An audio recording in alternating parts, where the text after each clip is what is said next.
We're here in Denver, Colorado to go to System76. It's their Superfan contest, and we're gonna go in there and see what they have to show us. Let's go.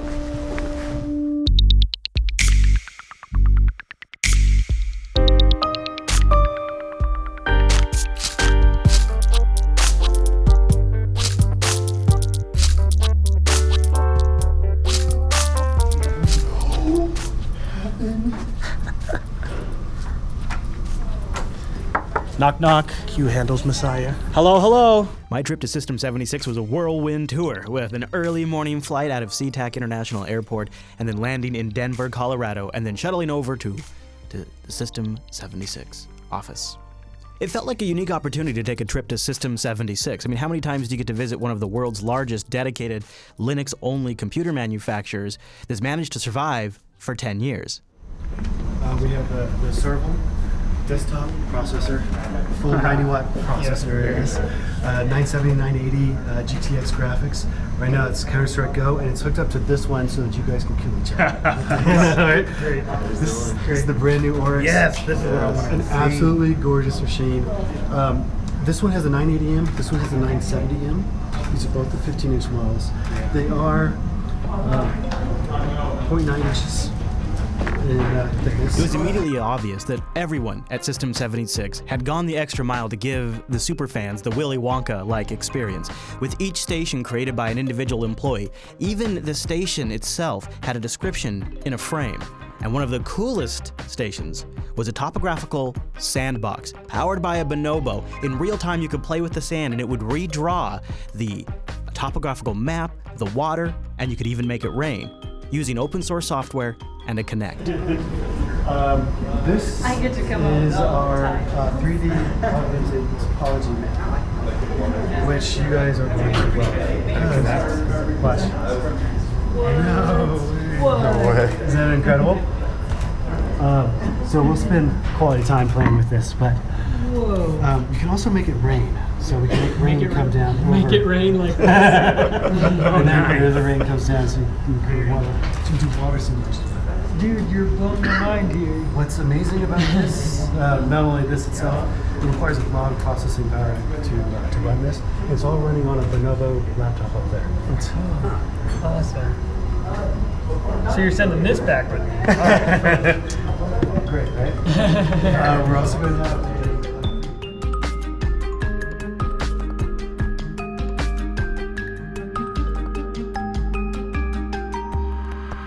Maybe one of the most fun stations, though, was Dr. Emma's EKG to see if you're a robot, a cyborg, or a human. Spoiler alert, I'm a cyborg. There was a real sense that System76 was aware that there is a new market developing for them, the Linux gamer, and while they haven't quite nailed it yet, they had several stations set up for us to try out the SteamOS experience using System76 hardware and Steam controllers, which several people took advantage of, including Noah. Go ahead, Noah. What do you think of your first hands-on with the Steam controller? So it feels a little cheap, to be honest, in my hands, but it is incredibly intuitive. Like, I pick it up and instantaneously my fingers just kind of know what controls are going to make this race car move. And as I'm using this analog pad here, I feel like there's a ball under here that I'm moving around. That haptic feedback really makes me feel like I'm doing something. But I mean, if you look at where my hand is moving compared to when the car moves, there is, a considerable delay. I don't know if maybe that's just the game or if that's the physics of the game. Yeah, it's probably game dependent. But yeah, overall, I could get used to it. Is this your first time using the Steam controller? It's my first time using a controller. Wow, welcome to the... It does not count. Faster than I can build them, so feel free to slow down. The excitement by the staff, like Carl, the guy that runs System76, and the superfans was literally palpable. Maybe that was BO, I'm not quite sure, but it was very obvious people are having a very good time. Getting around to see this hardware really be pushed in the different ways that System76 sort of pictured it could be, and to see the different jobs these things could do that maybe you never even imagined, and to see the passion, the drive behind it. And one of the things I heard over and over again from System76 is you can always give people more power, faster computers. I love the way that sounds.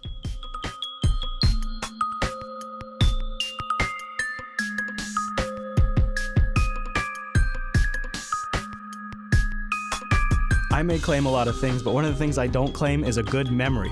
It wouldn't be a JB Roadshow with a live performance on the road without forgetting a critical piece of technology that literally prevents us from being able to do the broadcast. Yes, my friends, if there was ever a use case and an example for creating a checklist before you travel, I present it to you. Noah, will you explain what's going on right now? So, we need a certain amount of equipment to actually do the show, and so Chris told me ahead of time he would probably forget about the equipment that we needed for the show. So I actually sent him a telegram 15 minutes before he was supposed to be leaving the studio, so he wouldn't forget. In my defense, I was on air. He was on air at the time. So, but he got off air and he looked at the message. I know because I get a little double checked on Telegram, and yet we get here, and turns out he forgot like, I think probably one of the most key, irreplaceable pieces of equipment that we need.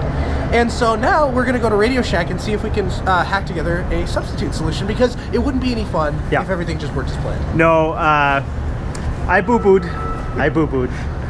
Let's go find something. Show content. It's all show content. It's all content, Noah. Okay, so that didn't go great. That probably almost went worst case scenario. What did they have, Noah? Well, I don't know. Worst case scenario would have been they didn't have anything, and so we were just totally hosed.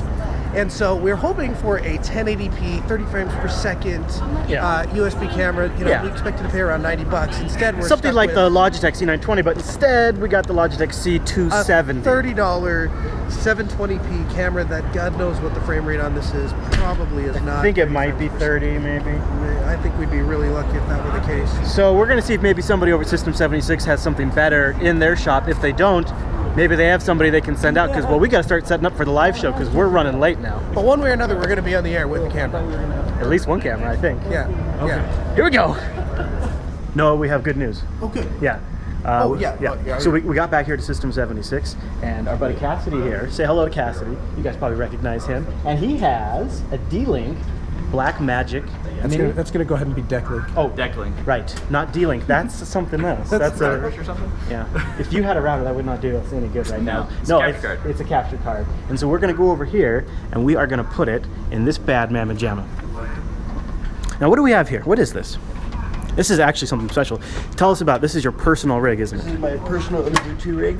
I'm running a 980 and a Core i7 4770S with 12 gigabytes of RAM. And so what are you doing for us right now with this? With your personal rig that you brought in from home for us? I am installing a D-Link Blackmagic card for you. Thank you, sir.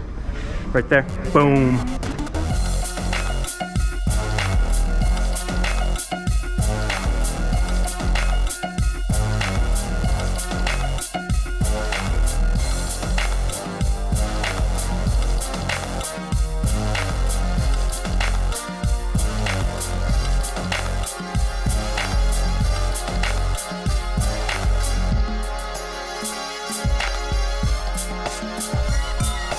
Well, so we're back at the hotel because I'm a dummy.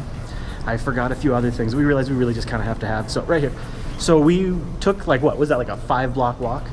I think it was a little more than 5 blocks. Yeah, we took like maybe. We walked past the Radio Shack that we just got done venturing to from the hotel. Well, so we drove to Rub it in, System76, and then we walked back to Radio Shack, then we walked back to System76, and then back past Radio Shack to get back to the hotel, so we can go past Radio Shack yet again to get the stuff we forgot the first time we were at Radio Shack to get back to System76. It's a really good thing we started an hour and a half ahead of time. All right. All right, let's go. Here's your hotel.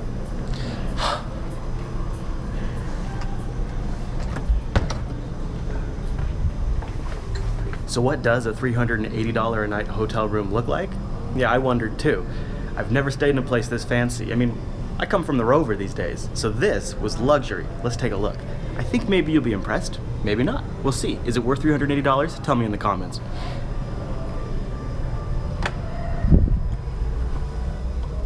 Here's the main room. Let's start in the bathroom, because everybody likes a good bathroom tour. It's very fancy. It's very fancy. It's got dual shower heads, but they actually are kind of crazy and not all that ideal to use. Then you go in through the main entrance here, and to the immediate left here is the bed and a credenza over there and a storage unit down there. Nice sized bed, good accessories overall. And then of course they have an actual name brand LG television, which is nice. And there's nice little treatments too, like this is a soft padding right here, which I'm sure helps with sound. Then they have other things because this building was built in 1882. You can see they have like blueprints and stuff framed as artwork, as well as some original signers on the original building project. They're really super proud of their heritage here.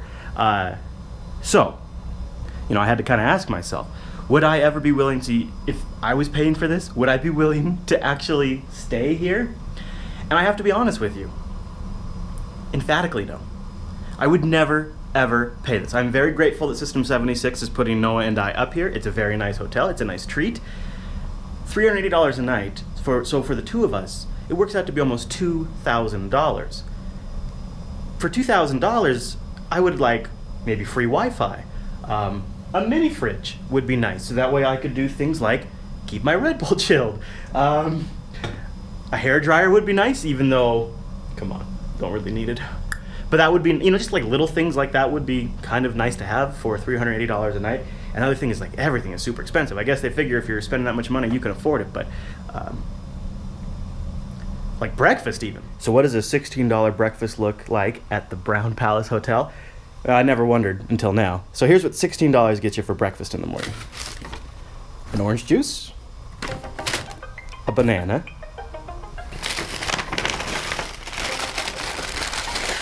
a tiny, tiny, tiny muffin, and a Red Bull. That'll work.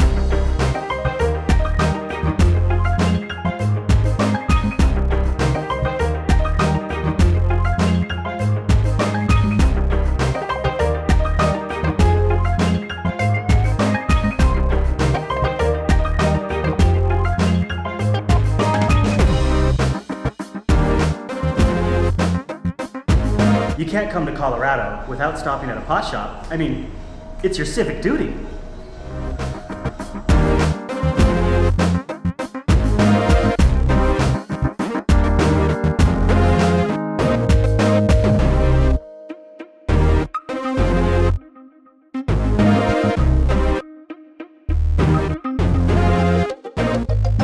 I was making a Cat 5 cable.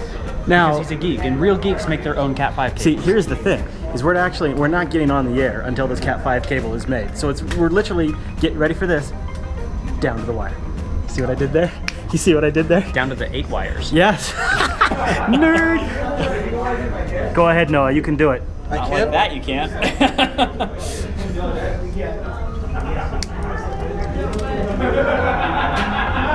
Linux Action Show, episode 391, live on location from System76. My name is Chris. My name is Noah. Hey, Noah, good morning to you. It's good to do a show with you in person again. It's been a little while, hasn't it? has. Yeah, it has been. What struck me about my visit to System76 wasn't the fact that I was super impressed by some of their new technology and laptops. It was the passion of the people. It was the culture, really, of the company. People made individual sacrifices to make this event happen. Everybody pulled more than their own weight, not because they were told to, but because they wanted to. And that was really something remarkable. As somebody who spent some time in and out of bad office environments, I can definitely spot a good one when I see one. And that's what I'm taking away from my trip to System76. The computers are impressive, but the people are even more impressive.